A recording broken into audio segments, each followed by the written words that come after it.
Well, tonight's episode, I can go ahead and talk while I'm looking at this, is going to be covering looking at as you can see in the screen there, can a state governor order state police to arrest federal agents? We're going to go in. Reason I decided to pick this subject is obviously we had J.B. Pritzker make this announcement on national TV saying, oh, that he was going to order his police to arrest ICE agents or federal agents.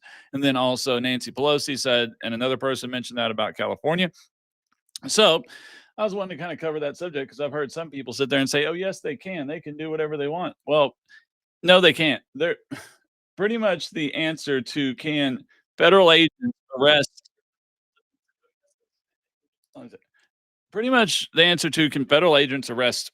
I mean, can a state or local police officer arrest a federal agent? Is almost unequivocally no in every situation possible or really imaginable within reason. So let me make sure I've got every one of my lives up streaming correctly, and then I will get going through the content. I'm just trying to make sure I got all of my pages pulled up so I can see if anybody gets into the comments and so I can see what comments are coming through. So that's what I'm doing right this second. I'm almost done. I just got one more to pull up, making sure I'm live across all of my, make sure I get everything going with X, YouTube, Rumble, Twitch. All right, I got everything going there. So, like I said again a minute ago, welcome to No Kings on the Hill with Dr. Hill Law. And usually just ain't Clair Esquire, but it looks like he's going to mess tonight. So, it's just going to be me tonight. And we usually do Fridays or Wednesdays once a week, around either 7 o'clock on Fridays and then usually 5 or 6 on Wednesdays. If we pick Wednesday, it just depends on with our schedules. We're trying to get a more set date, but also right now it also depends on kind of where we start seeing more, more where we have more people watching and we start seeing more people engaging with our content and stuff will be the day that we picked. And we cover constitutional law stuff, anything to do with politics, even sometimes just local news. I have my doctorate in law and policy, more on the administrative side. I'm not an attorney where he is an actual JD and attorney, so that's why we kind of like to bounce off each other because I talk of it more from administrative side. He talks more of it from a attorney side and cover different subjects. So, and we broadcast across YouTube, Twitch, Rumble, X, and Facebook. It's No Kings on the Hill with Dr. Hill Law on Twitch and Rumble, and then No Kings on the Hill on YouTube. And then it's my personal X and Facebook page that we broadcast on. I might start doing some of my shows on TikTok, but really, I don't like to go on TikTok because a lot of times subjects we cover on here you can't cover on TikTok. So please engage, comment, ask questions. I wish I could bring people up in as a guest speaker and stuff, but it's a little tricky unless I have a way to send you a link because I broadcast through a third party streaming system, Restream. It's a little trickier to do that. So the best way for you to engage is through the chats, and I will monitor the chat room as I can. Since tonight I'll be the only one talking and doing this show, looks like by myself, so it's kind of hard for. Usually when he talks, I look over at the comments. So let's go ahead and get on. Now, to understand if a state can defy the federal government so directly, we have to start at the beginning, not with today's politics, but with the document that created the United States Constitution. Now, tucked away in Article 5, Clause 2 is a short but incredibly powerful piece of text known as the Supremacy Clause. It says that the Constitution and the federal laws made under it shall be the supreme law of the land. This means judges in every state are bound by federal law no matter what their own state's laws or constitution might say. Now, think of it like the ultimate rule book. States can have their own house rules for how they operate, but if any of those rules contradict the main official rule book, the Constitution, the main rule book always wins. Now, this clause is the bedrock of the entire American federal system.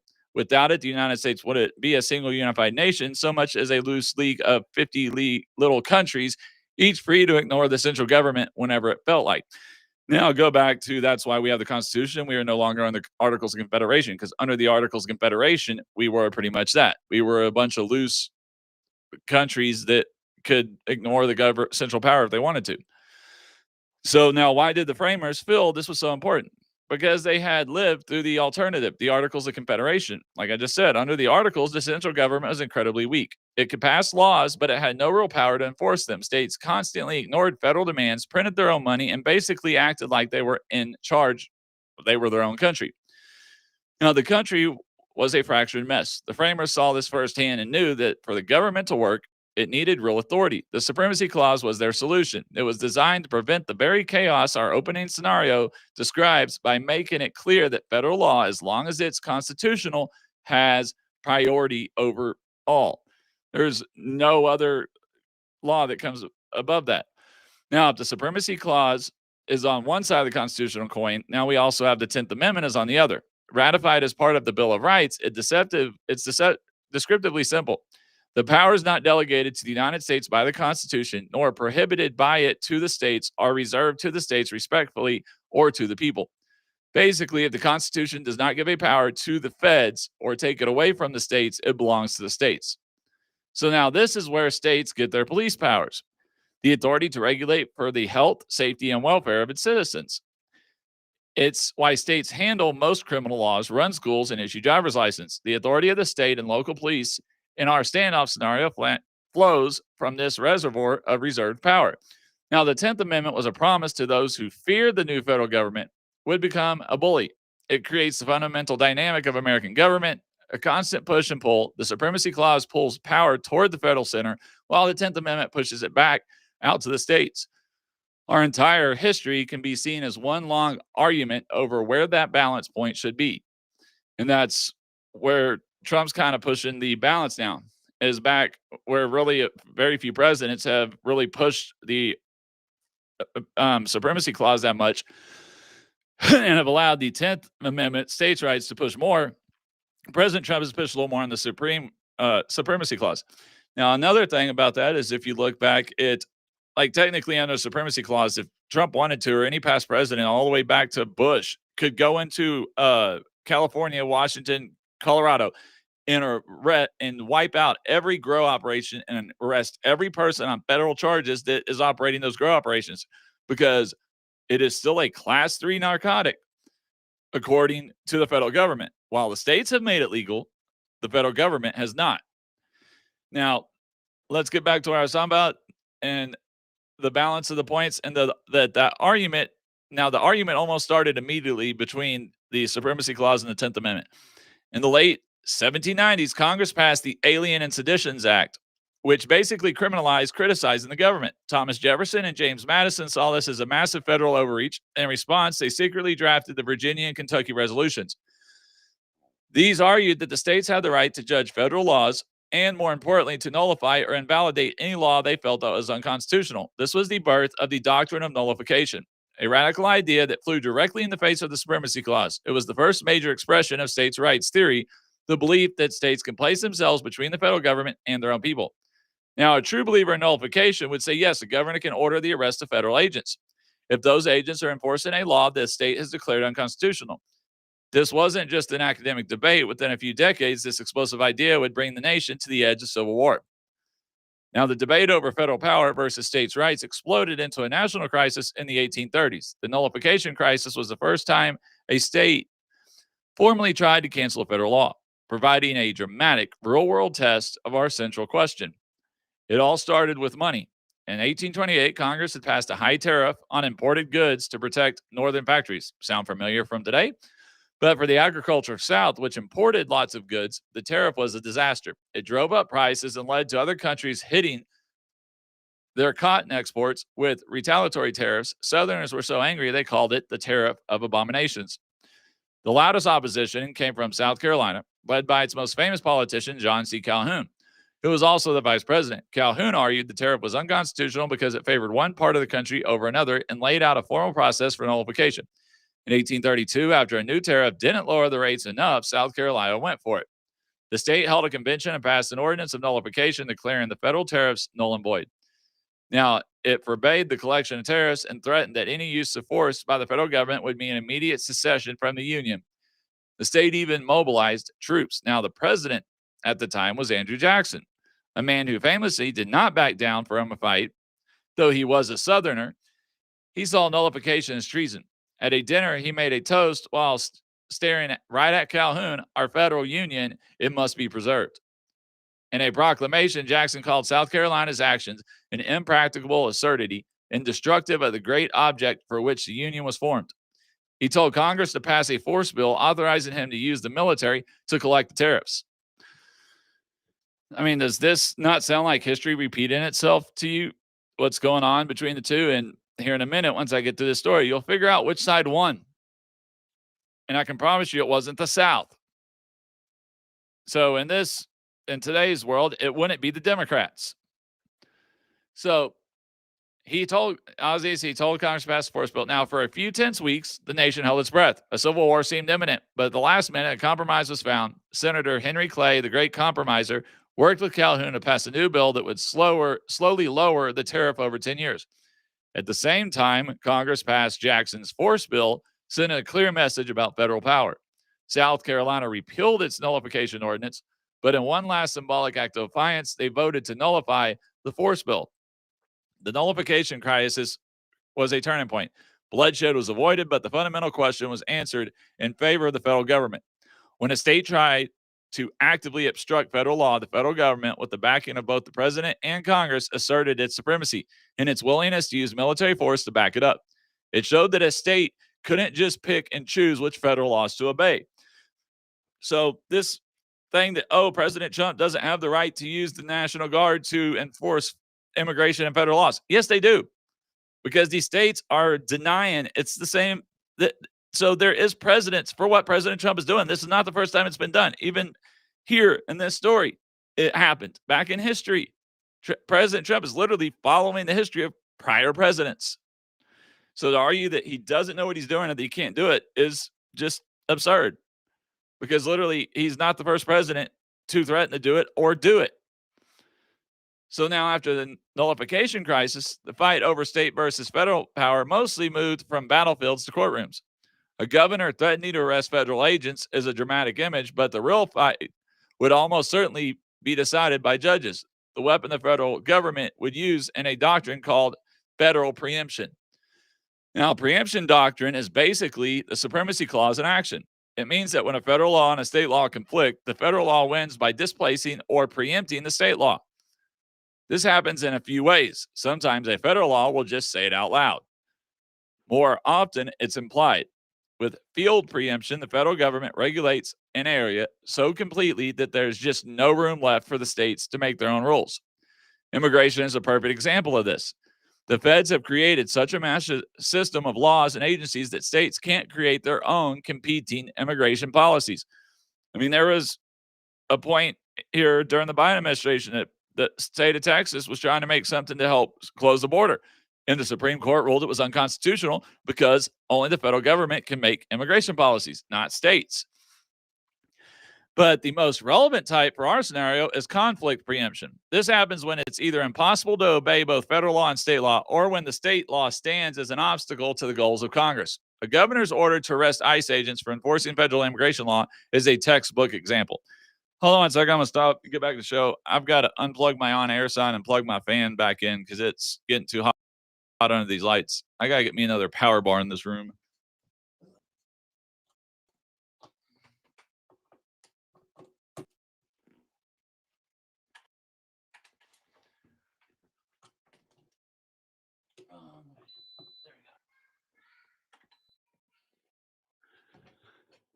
Okay.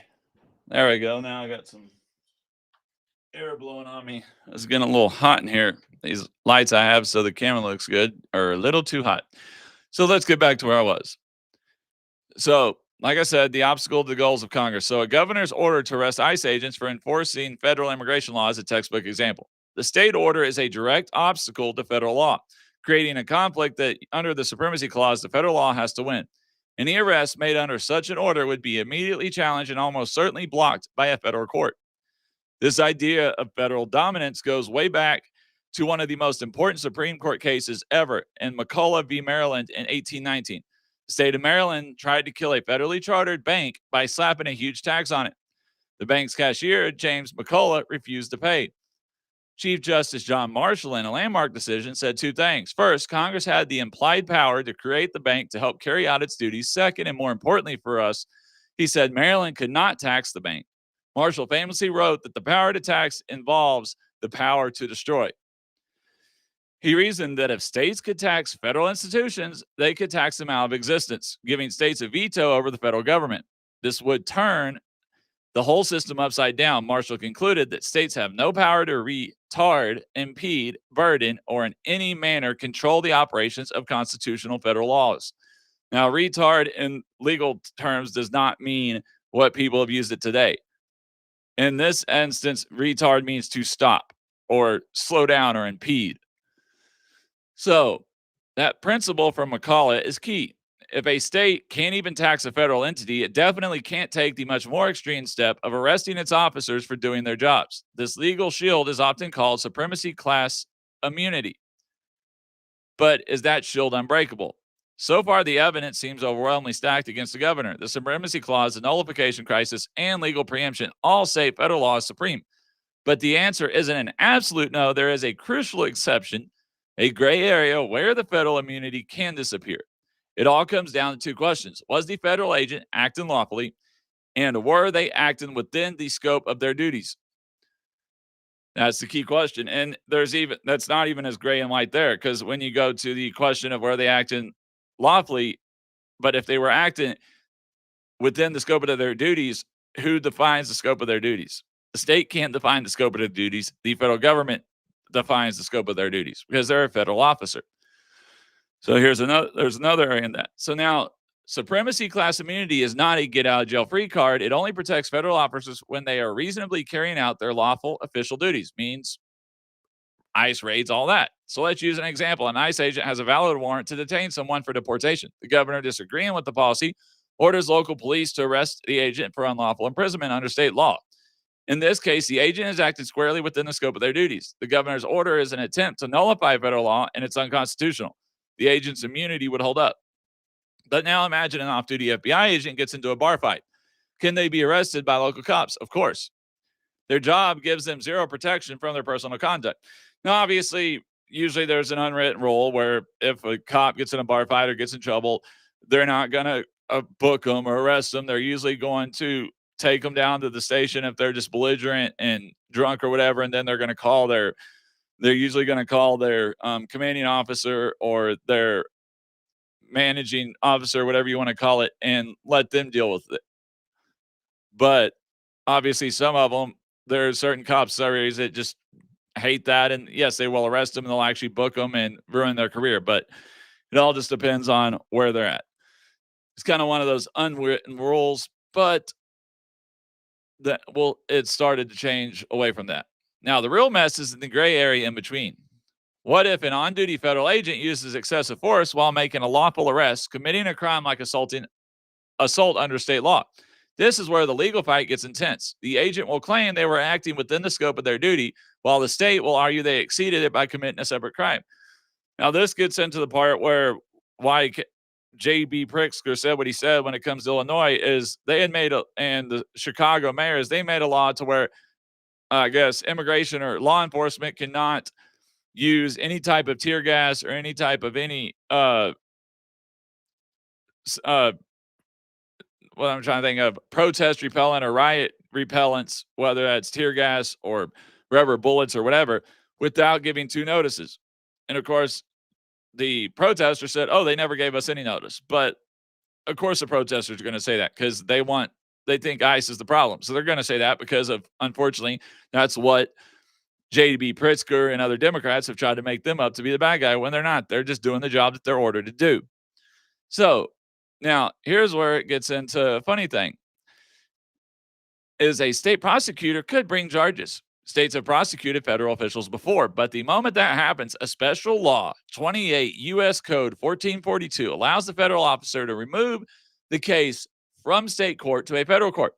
The whole point of this law is to prevent states from using local courts to harass federal agents and block federal policy. A federal court is seen as a neutral ground to decide the key question. Was the officer's action necessary and proper for their federal duty? If the federal court decides it was, it will almost certainly dismiss the state charges based on immunity. the federal prosecutor, not the local DA, gets the final say. So while a governor could technically issue an order and a local cop could technically make an arrest, it wouldn't be the end. It would be the start of a massive legal battle that immediately gets yanked out of the state's hands and into a federal system where the deck is heavily stacked in favor of federal authority. So we started with a dramatic question: can a governor order the police to arrest federal agents? Well, the answer is almost in every realistic scenario is a clear no. A governor cannot order the arrest of federal agents who are lawfully doing their jobs under a valid federal law. The Constitution Supremacy Clause makes federal law the supreme law of the land. Any state order to obstruct that law is unconstitutional and would be struck down by the courts. The nullification crisis has proven that the federal government is willing to assert its authority by force if needed. But there is a tiny sliver of nuance. Federal immunity isn't absolute. It only protects officers acting within the lawful scope of their duties. If an agent commits a crime that falls outside that authority, from an off-duty assault to an off-duty act of illegal excessive force, they can, in theory, be arrested and prosecuted by the state. Even then, the federal government has powerful legal tools to move the case to federal court, taking control away from the state and stacking the odds in favor of the federal agent. Ultimately, a governor's order to arrest federal agents would be less of a real command and more of a profound act of political protest. It would be a declaration of a constitutional crisis, a modern-day nullification attempt that's destined to fail in court and could even expose the state's officials who carried out to federal prosecution. So just like President Trump had his attorney general, Pam Bondi, and the DOJ issue that California and Illinois better cease and desist and not even try to get that order, because if not, they will be prosecuted. Because see here, and this is where somebody tried to argue me is, oh, if it's against the state law there, then they can arrest them. No, that doesn't. It's federal.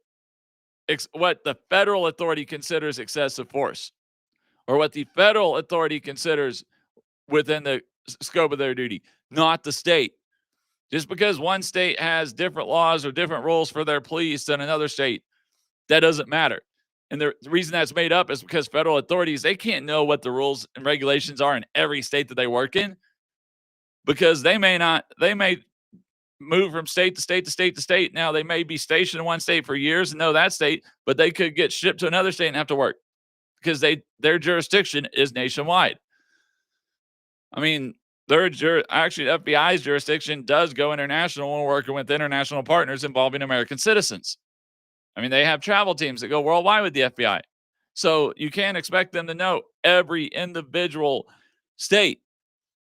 Now, I guess obviously the states could do like the federal, when we go into foreign countries and stuff, you have a person in that country that's your representative that kind of ensures that you follow their rules, their regulations, their laws, keep within that, so you're not violating anything. And even then, even if you violate the laws, you're not going to end up in prison. They're just going to deport you from that country and never be allowed there again. And it creates an international incident, causes a bunch of political drama and all that. So people know states cannot try to arrest the federal government and trying to prove or argue that they're not acting within their actual authorities, that they don't have the warrant they say they have, or they don't have the probable cause to arrest that person, is near impossible to prove. So literally, like they said, it's a political stunt. It's them trying to literally placate to the far left base because they're trying to hope that they know they've lost a lot of the base towards the middle and towards the center of the Democratic Party because the left has gotten so far left and loony that now they're trying to really activate and energize the far left socialist wing of the base that usually doesn't really get out and vote that much because they don't think they can win. So they're trying to play to their emotions, their policy things, to get them out to vote. That's why they won't reopen the government when they know there's no way Republicans will pass all those social policies, and really just trying to force us to use the nuclear option because they don't want to do it themselves whenever they get in power next time, which they could, because if we use the nuclear option, they try to their far left base of the party, it's a win-win for them. Either one, they get the 1.5 trillion in pork that they want, or two, they force the Republicans to use the nuclear option to remove the filibuster. And then they can say, look, the Republicans are removing separation of powers. They're removing checks and balances that are supposed to ensure that we work together. So in their minds, either way, it works for them. But in reality, they want it because play came to that part of the base. And then since the filibuster will already be removed on the budget, next time they do get in power, they can pass every single little pet project, socialist, communist project they want in the budget that doesn't violate the Constitution. So, and that's scarcely a lot. It's not something easy. So yeah, it's got to stop. We can't let it keep going. We've got to get the government back open. This government shutdown is ridiculous. It is literally, it's a political ploy. It hurts the people. It's all politicians trying to play games. It's not to help the American people. It's not to help anybody. There's maybe 12 or 14 states at the most that have legalized illegal immigrants to get Medicaid within their states. So they're helping those couple states. That's it. By trying to fight for the rule or piece of the policy that was passed in the One Big Beautiful Bill that removes the federal government's matching funds for Medicaid in the state and in any states that offer illegal immigrants Medicaid outside of the emergency care. And that has to be passed. Okay, people, we're in 2025. 2034 is less than 10 years away. We're almost into 2026 now. Right now, estimates, if nothing is done, Medicaid will be insolvent in 2034. So do we kick a couple million people off of it right now that aren't even necessarily supposed to be in this country or legal citizens?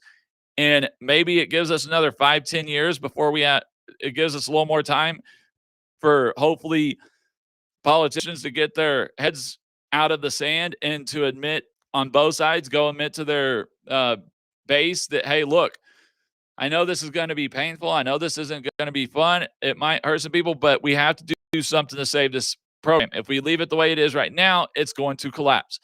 So we've got to increase the age for retirement for people getting Medicare. We've got to increase it to 70 instead of 65, considering now the average age is like 72 or 74 overall, where back when they created and they put it was 60 to get qualified. The average age of retirement was like 50, 55, 60. It was a whole lot lower. And then back in the 90s during Clinton, they extended it from 60 to 65 because I remember when it happened. But now we need to increase it to 70. And then also we've got to get cost of medication, everything else cuts down. I mean, there's a lot more to do that's going to fix it. But the problem also, we can get into the what Trump is also doing here with this pushing and all this stuff is trying to eliminate these sanctuary city policies, because these sanctuary city policies, the majority of them violate federal law. It's just none of the presidents, because it's not necessarily politically expedient, have been willing to push for it, have been willing to push against and use federal powers to prove that the federal power rules over that part of the state, because it's immigration policy, which immigration policy is structured to the people. Oh, okay, put them on the table. I'm sorry about that. I have my son open my door. I forgot to lock it. But yeah, so I mean, they literally put those powers in there, and there's just no president that really wanted to push it, that wanted to use the supremacy clause and push all the nullification and that doctrine that came out of nullification and the preemption to get rid of the sanctuary city policies. Now, while it seems like Trump there is actually pushing against states' rights, but he's also trying to downsize the administrative state and start eliminating administrative agencies and put those back to the states. Not necessarily saying that the federal government won't still give matching funds to the states for those programs. But if you have them programs managed in the individual states and you don't have some big, huge bureaucracy that can't even be managed, where you're wasting all this money on employees and everything more than you actually need, That's more money to be sent to the states to manage the program. Now that's where state rights are supposed to be, because if you want to go constitutionally, the administrative state is illegal, is unconstitutional. Also, executive orders are unconstitutional. But what happened is Congress over the last 20, 30, 40 years has slowly kept giving away power to the executive branch by creating the administrative agencies, by creating the administrative law judges, by going to where instead of making actual policy when they pass a piece of legislation, they just pass a piece of legislation that's so broad that the policy doesn't actually get formed until the bill is passed, and it goes to the administrative agency. Then at the administrative agency, they just have to stick within a certain level of that bill. So outside of the political theater, outside of the voters' control, now these unelected bureaucrats can go and structure that policy how they want it, almost any way they can, up to a certain point, without even having to get Congress's approval. Now, if it goes too close to those parameters or too out a little bit outside of those parameters, then obviously Congress and the Senate have to approve that policy change, which there was a policy to do with environmental protection that they tried to pass under the Biden administration. It was a little bit out of the structure of the original piece of legislation, so then it triggered the vote. It triggered to have to be approved by Congress, both houses of Congress, the House and the Senate, and it got voted down at the beginning of the year. But other than that, it's literally Congress has given away their powers to the administrative state and unelected bureaucracy because they don't want to have to negotiate and debate and be cordial and find areas to come to meet in the middle, because they know if they can get the legislation passed during while their party's in, and then the administrative agency, especially if they can control it more, or if they can insert their people enough in there drawing up the policies and stuff, they can get the policy even further more to the way they wanted it, and then they don't have to worry about it not being voted on or not getting approved, because the people wouldn't want it, and Congress would have voted it down, or they would have been voted out of office. So they put it away from the political purview. And now, obviously, like I said, executive orders, that's another thing. There's executive orders are not in the Constitution. That power, everything executive orders do, because the administrative agencies aren't even supposed to be there, are supposed to be the power of Congress. But Congress has allowed the president to do them. Now, obviously, President Trump has used them the fullest, but that's also because everything he tries to do, he's out over 150 lawsuits and policies he tried to create. Now, also, I believe a lot of the policies that a lot of the executive orders he is passing, some of them, yes, he wants to put into effect. A lot of them, I think he's throwing out there to see how the Supreme Court rules. Because the Supreme Court could rule, hey, this policy is totally unconstitutional. Or, hey, this policy's unconstitutional up to this point. Or, hey, if this, and this was described in this policy, or if these solutions or how these solutions would be taken care of were included in this policy, then it would be constitutional. Because of how vague the birthright citizenship one is. All right, they could come back with a structure saying, hey, if it told us this, and this, and this, and this, then it would be constitutional. Or if it only affected this, if these situations were given them exceptions from it, then it would be constitutional. Now, Congress can go and pass that bill without the language the Supreme Court has given, and it won't be able to be challenged and voted down unconstitutional, to where by the time that gets done, they're already out. Possibly, let's say Vance doesn't win in 2028, Trump's out of office, Democrats are back in, and now that bill just goes to die.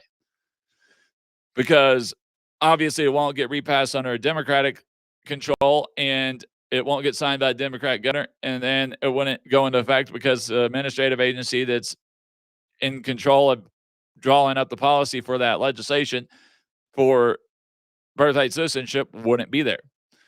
So they would have to, it would die that way. So that's a lot of, I think, the stuff that he's done, why he's done like over 200 executive orders not the directives. Directives are just changing policy that's already in effect.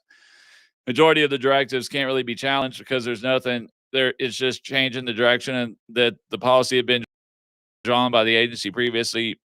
And again, if it goes past a certain point, then the administrative side, then that has to be approved. The change has to be approved by Congress. So I think that's why he's doing it.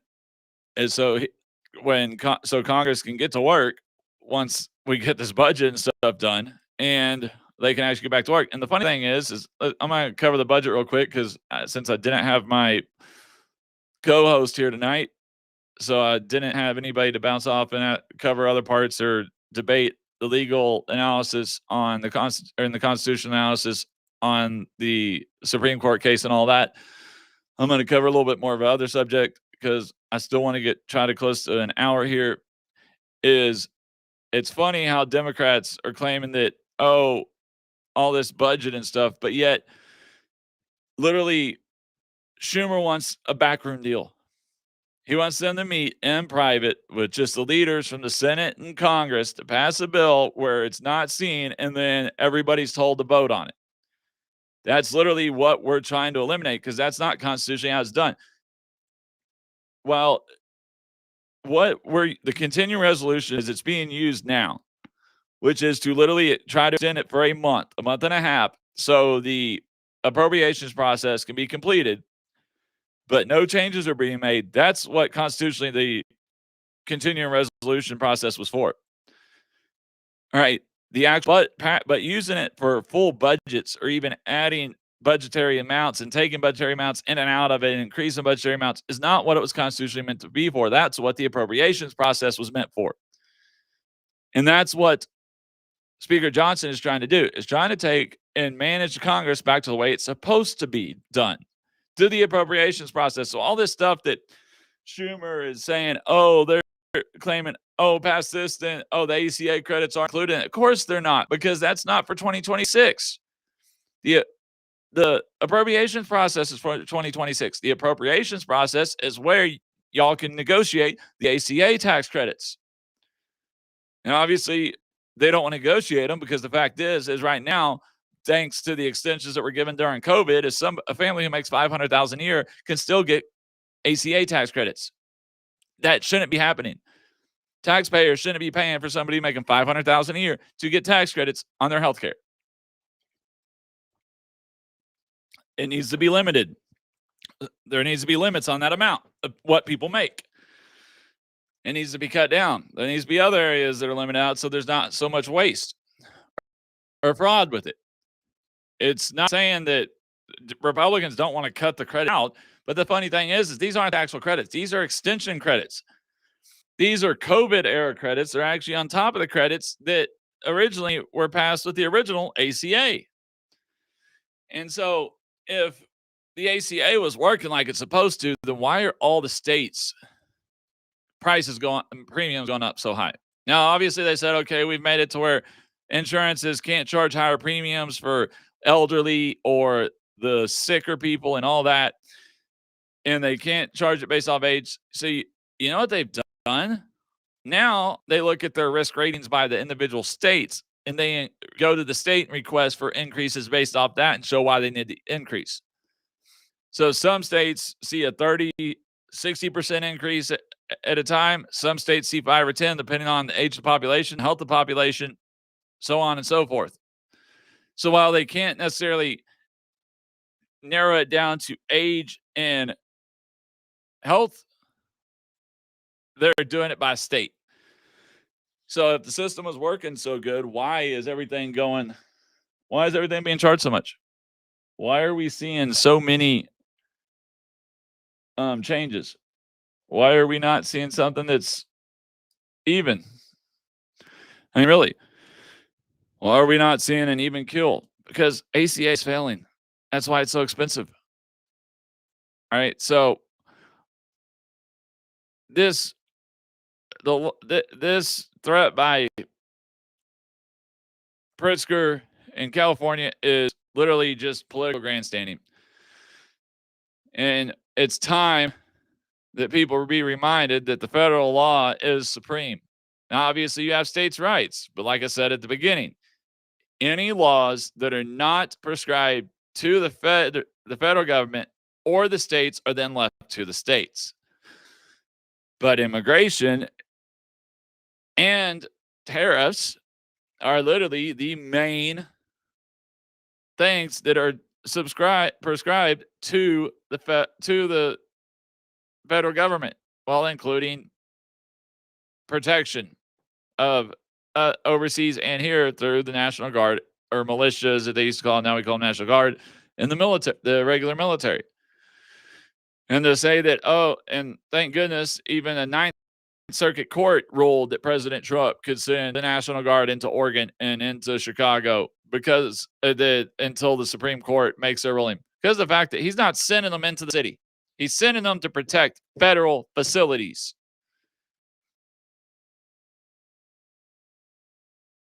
Over. Now, they're not roaming down the street to get lunch or something, but they're not patrolling the streets like they were in DC.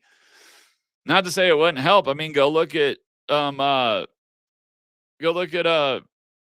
in Tennessee, how big of a difference it made there, and the residents are happy with it because they're not really policing. What they're doing is they're patrolling the gas stations in the high crime areas that get robbed a lot or get shot up a lot, or that violent stuff happens, people get pickpocketed a lot and stuff, to deter crime from going there. So the cops can go concentrate on actually picking up criminals and locating them and arresting them and putting them in jail.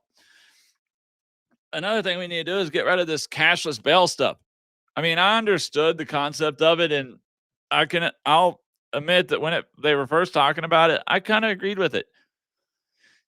That it's impossible for somebody to get proper attorney or properly defend themselves if they're locked up in jail the whole time, or they can't or can't pay for their attorney because they can't work while they're in prison and stuff and can't make money to do that. But the problem is we have seen more times than not, it doesn't work. That's why Texas just made it illegal for bail for specific violent felony crimes, because these judges are letting all of these criminals out and they're going right back out and committing the same crimes. And these are violent crimes: murder, rape, assault, robbery, armed robbery, not spilling some stuff in the store. Also, these states need to go back and make stealing $1,000 a felony. They need to take felony theft back up to like 15 or 20,000. Because when you tell people, I remember, okay, so I live in Texas. I can go into a drugstore like CVS or anywhere, and they might have a couple areas where the high dollar razors or cologne are that's locked up, but everything else on the shelves is wide open. The year before last, when I went to my company's Christmas party in California, I went to the grocery store. Everything was locked behind was locked in a shelf. Went to the pharmacy. Everything was locked up. I mean, it's ridiculous. I couldn't buy a thing without having to practically have an employee follow me around to unlock it, because of the fact that when you tell people, oh, anything under $1,000 of theft is a misdemeanor, and they will be booked, fingerprinted, let out of jail. They'll go and sit there and go to one store, get under 1,000, go to another store, spend $999, and they'll just do that until they get caught, and then they'll do it again, and then they'll go sell that stuff online on eBay or whatever, and the $500 ticket that it cost them, and the $500 ticket with court fees that it cost them, because it's literally a Class C misdemeanor like a speeding ticket, is way less than what they're going to make selling that stuff online. So explain to me how that stops crime. It doesn't.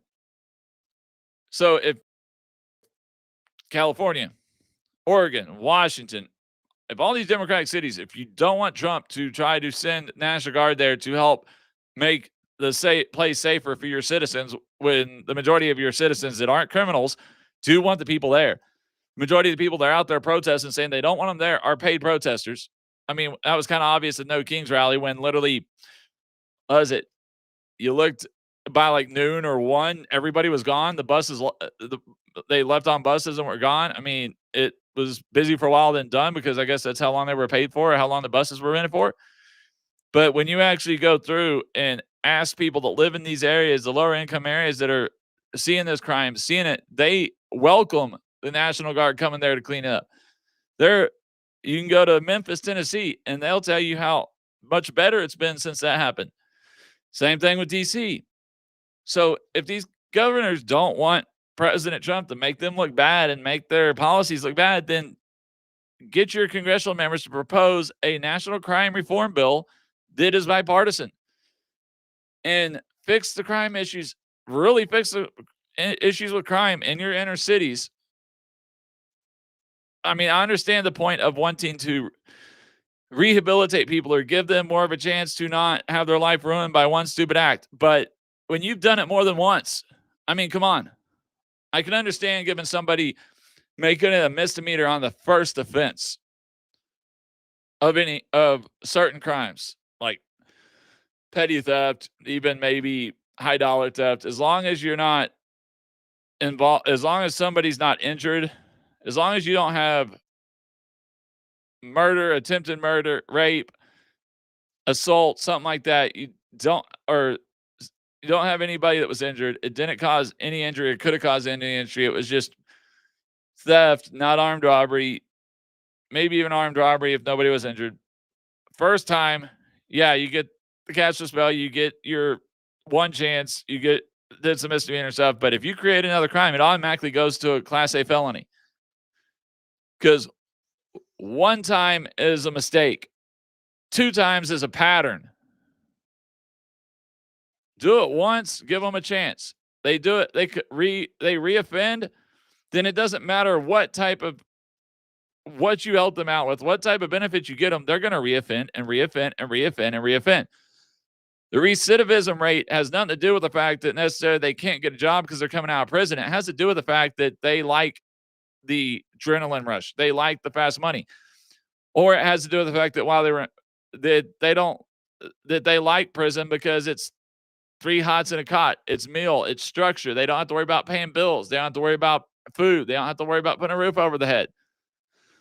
They can just pretty much go about their day however they want with nothing controlling that outside of their time schedule. Maybe we go back to where anybody who commits a crime the first time that's not like petty theft or rape or murder gets put into the military. They have to do 4 years in the military. There's your structure. There's your education. There's your everything you need to make the person to give them a better chance at life, to give them the benefits they need to pull themselves out of poverty and pull themselves into a better way. And if they can't go into the military and do that, then there's just no hope for them. And I'm sorry, there's always been homeless. There have always been the poor. I mean, even go back and look in the Bible. There's always going to be that because there will always. It's why socialism will never work. Because F.A. Hayek said it best is that the only difference between free market capitalism and socialism is that in free market capitalism, the rich people who get to have the nice things and try out the stuff, the expensive stuff before everybody gets it or have access to the better medical care or whatever, they get to actually have that by chance. Some of it, very little of it's actually by birth or heredity. Most of it's by chance or by luck or by building themselves up. Where in a socialist or communist nation, it's government chosen. Because still, you're not going to be able to have the best and the highest, most expensive stuff across the whole population. It's just not economically feasible, whether you're socialist or capitalist society. That's why if you go look at India. Up until they started letting other countries in and started trading, become less of a communist or socialist nation, they only had one car, maybe 2 types of cars, and they were ugly and ghetto and bare minimum. Now, of course, the party loyalists or party elites, they were super rich. Yes, while we have a big gap between poor and rich, And a lot of that has to do with our taxation, so our progressive tax system, the death tax or estate tax, whatever you want to call it. A lot of it has to do with that, right? And if we did it with that way with those things and stopped having the government literally affect, because I can promise you, anytime tax laws are put in, anything times done with certain stuff, the people who are able to go to the government for redress of grievances or lobbying are the super rich. So everything in those bills benefits the super rich, not the middle class or the lower class or the semi rich. They claim it's supposed to help. It helps them and only them. So, and that's why even in communist nations, the only difference between here is, at least here, even though it's not gradual, it's a pretty steep slope, but it's still at least a little gradual.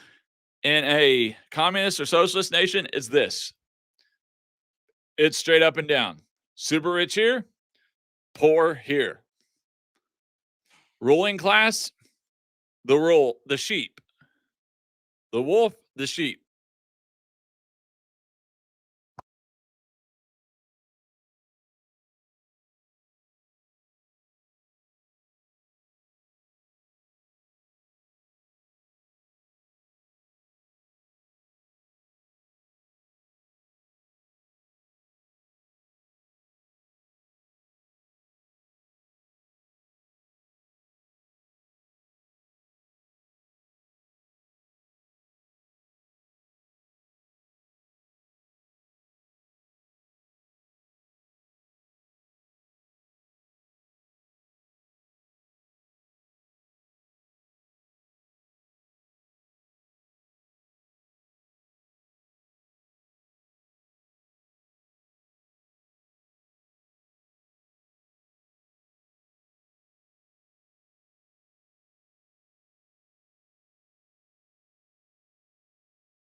a minute ago when I hit my mic, it must have cut the sound off. Sorry about that. I don't know how long it was out.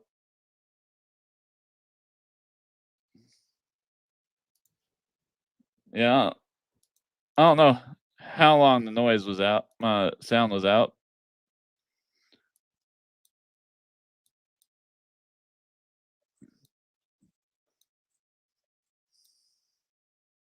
I'm trying to see where I ran out of.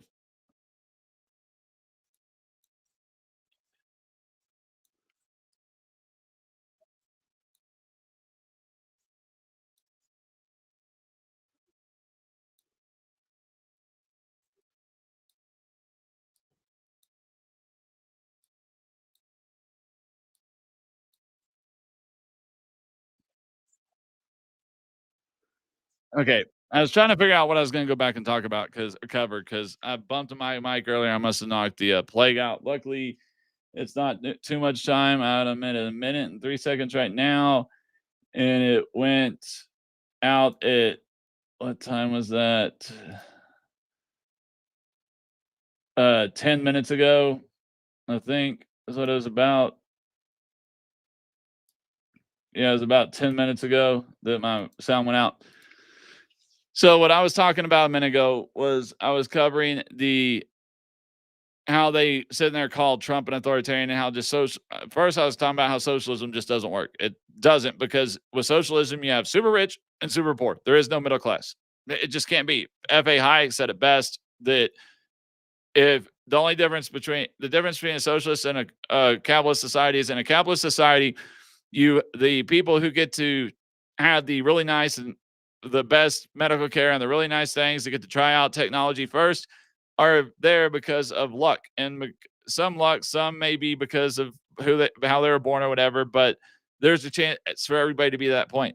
Where in a socialist society, it is literally chosen by the government. They have to choose because you can't take stuff that's the highest, most expensive stuff and then give it to everybody. It's just not financially feasible, even in a socialist economy. And then last, I talked about a lot more of it. I was just kind of trying to sum that up. And then another thing I was talking about was how they want to call Trump the authoritarian and all this, and that if he was an authoritarian and all this stuff they say, then the No Kings rally would have never happened because he would have done what Obama did. He would have closed during the government shutdown. He would have closed down all the national monuments and national parks, and they never would have been able to march on DC because it would have been closed. Okay. Also, he would have done what Europe has been doing because Europe doesn't have a constitution. They don't have freedom of speech. No, there, there's about 1,000 to 2,000 people right now being arrested in England for what they say online about politics. There was a lady here a while back that was literally arrested for protesting with a British flag in Britain. I mean, really? Come on. That's how bad it is over there. And the thing is, over there, you don't want the socialist Democrats. They want to take our country in the way of um uh Europe and pretty much take do away with the constitution as it is now and take us back to a European parliamentarian, true democratic style government because we're a constitutional republic with a Bill of Rights, not a democracy. And the problem with that is okay, Europe and over in the democratic nations, they have a president, but their president's more like a speaker of the House or president of the Senate, pro tem or whatever you want to call. Their PMs are more equal to our presidents. And they have a supreme what's kind of equal to our Supreme Court, but the problem is it's not the supreme law of the land. Parliament is the supreme law of the land. Parliament's the one that gets to decide whether something's constitutional or unconstitutional. That's why they really don't have a constitution because there's no checks and balances on Parliament. Parliament's the ultimate authority now. I mean, it used to be king, and then it became more of king and Parliament, and now it's Parliament. And then PMs can change positions like underwear. It just depends. The parties you can call for enough people in Parliament can call or House of Commons can call to request for a vote. If that vote changes party control, then the new party that comes in control can call for a vote of no confidence on the PM that was in there from the other party and vote that PM out and vote their party a PM for their party in. Then months later, that same party that was in power before could get itself voted back in power, and then put that same PM back in power, which is kind of what you saw happen in Israel when Benjamin Netanyahu was PM for a little bit, then he wasn't, then he became PM again. That's not how America's supposed to run, and that's not how we want it to run. That's not how it was ever meant to be. That's what we fought a revolution to get away from. But that's what these Democrats and the socialist movement, the Democrats, are pushing for. We are not a democracy. We are a constitutional republic. And if President Trump, the No Kings rally happening was evidence that Trump is not a king. On top of what I said a minute ago, another thing a king or authoritarian or a dictator would have done was all in prison, put them in re-education camps, put them in hard labor camps like China does, like North Korea does, like Venezuela does, or just kill them. Either or. But they wouldn't be walking the streets free. It was Biden who created the Department of Misinformation and decided what was misinformation. It was Biden who told the social media companies that they could not allow what the Biden administration considered misinformation or disinformation to be posted online. It had to be taken down. It was Biden who arrested Christians for going to church. It was Biden who weaponized the IRS against conservatives groups and against churches and against conservative nonprofits like Turning Point. Wait, doesn't that sound like everything y'all are blaming Trump for doing? And doesn't that sound like an authoritarian, a king, a Nazi? So if anything, Biden, Mr. Autopin, he was the Nazi. He was the authoritarian, not Trump. Trump is not stopping you from speaking your mind. You got to have your protest. Yeah, he made comments about it. Said it was pointless, said it was stupid, made a AI meme of him flying a plane, shitting on everybody. Come on, people. It's political satire. It was a joke. It's funny. It wasn't like he was dropping a bomb. He was dropping shit. It's just political satire. He's trolling you to get a reaction. It's funny. See, the problem is everybody says they hate Trump because he says everybody is funny. Before President Trump, everybody said they wanted it honest. They wanted a president who told them everything, who was transparent. Now we've got one of the most transparent presidents there is because he can't even stop himself from saying what he wants to say because he'll just put it on True Social. Now everybody complains about it because they don't like the truth. They don't like the thoughts. I mean, even come on, the President Trump has the cameras in there while he's having these meetings with these world leaders for the majority of it, the meeting, except for maybe there's a part where they discuss classified information that can't be said on either news station. That was never done under Biden. That wasn't even done under Obama. That's total transparency. So this call it like Fetterman is one of the only logical, reasonable Democrats left in the Democratic Party when he actually admitted that no, President Trump is not a Nazi. No, he's not a threat to democracy. No, he's not a dictator. Just because you do not agree with his policies, just because you do not agree with him trying to push the limits of executive power to force the Supreme Court to rule on it to see where it stops, does not make him an authoritarian and dictator. That makes him a president using the law. It's just because nobody's pushed against marijuana grow farms or just because nobody's pushed against sanctuary city policies does not mean they were constitutionally legal. All right. This is his last. He doesn't need a job after this. He doesn't need a book deal. He doesn't need speaking engagements. So this is his last 4 years. He's going to do what he wanted to do the last presidency, but he couldn't do the first 4 years because he wanted to get reelected. Because the reason other presidents never do what they say, half the stuff they say they're going to do is because after they are elected or after they serve their 8 years, they need another job. They need speaking engagements. They need consulting gigs. They need the money. President Trump is one of the only people who have gone into public service rich and come out less rich than he was when he went in. I'm going to cover one more thing, talk about one more thing I want to get off my chest before I end this show, because we're over an hour now, is the thing about the White House. All right.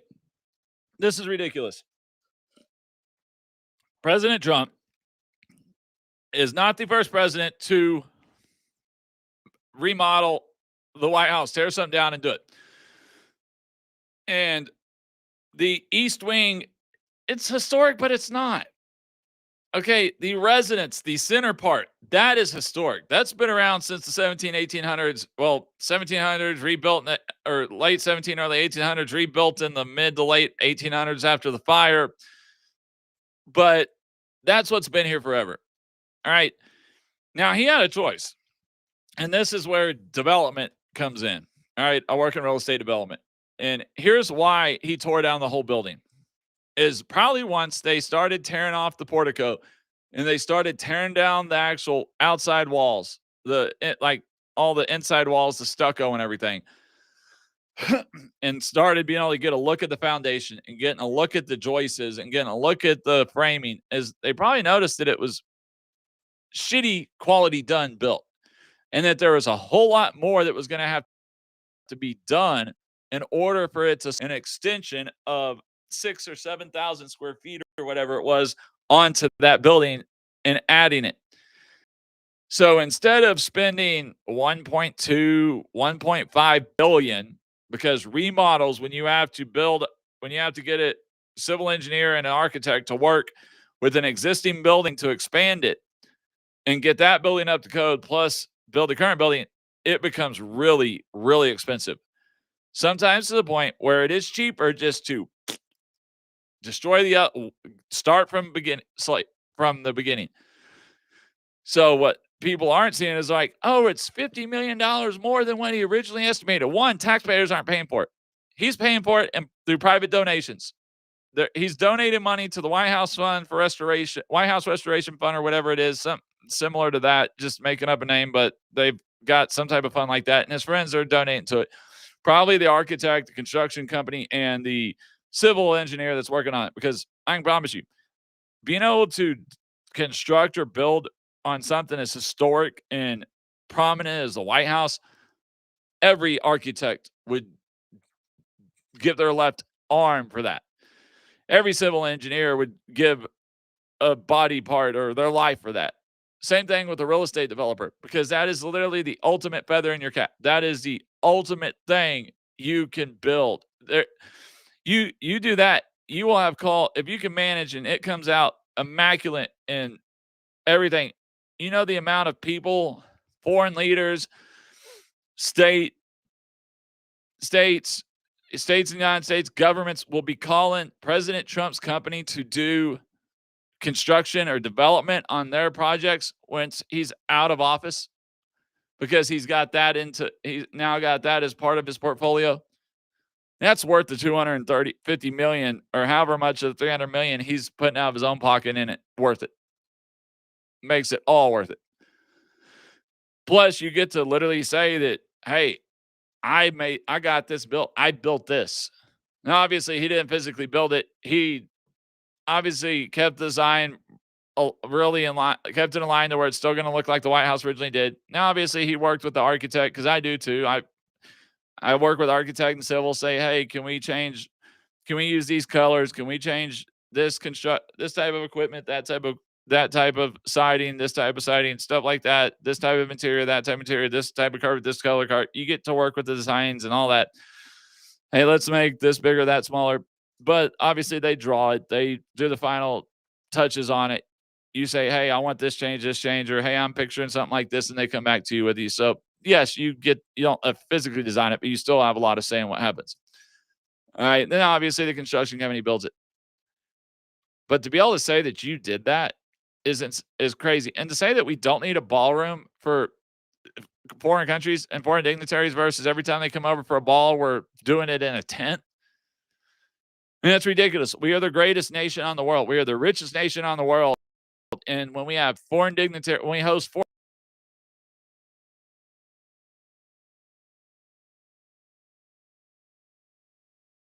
that is humiliating. We don't have to do that there. So I don't see why we would want to not build this. And the funny thing is, if Obama had done this, nobody would say anything. You wouldn't hear anything at all. Nobody complained about Obama tearing down a part of the White House to build a gym. So this isn't something new. And then, like I said, he's not taking out taxpayers' money, but also by tearing the whole East Wing down, he is saving. While yes, it seems like he's spending 50 million more. He's saving hundreds of millions of dollars. Because I can promise you, if Biden had been over this and had been the one that had built the ballroom, or he would have not torn it down, he would have had it remodeled. And that's how the historical White House Society and all this. Well, that's how he got around it. He tore it down. He started from scratch. And I can promise you, working with historical societies and the timeline stretches that they cause and everything else, a lot of money, not including all the stuff that has to be done on the inside of that building that costs even more money. If any other president had this done, it would have cost the American taxpayers $1 billion to $1.5 billion, if not $2 or $3 billion. I mean, look at what happened with the Air Force One and almost any other government-run project. Okay, almost every government-run project that's ever come in, the estimates have started at 300, 500 million, a billion, and end up at 2, 3, 4 billion. So to start out at 250 million, and if he ends this project, completes it for 300 million or under, it will be a record in government. And it will be built well. So give it up, people. Yes, it's the people's house, but he's making it better historically and better for the country. And it looks better, especially if you go see what all the other countries are entertaining when countries visit them in. I can promise you it's not a tent. Maybe some of the more third world countries, but not rich countries, not well-developed nations. I can promise you the United Kingdom's not, or England.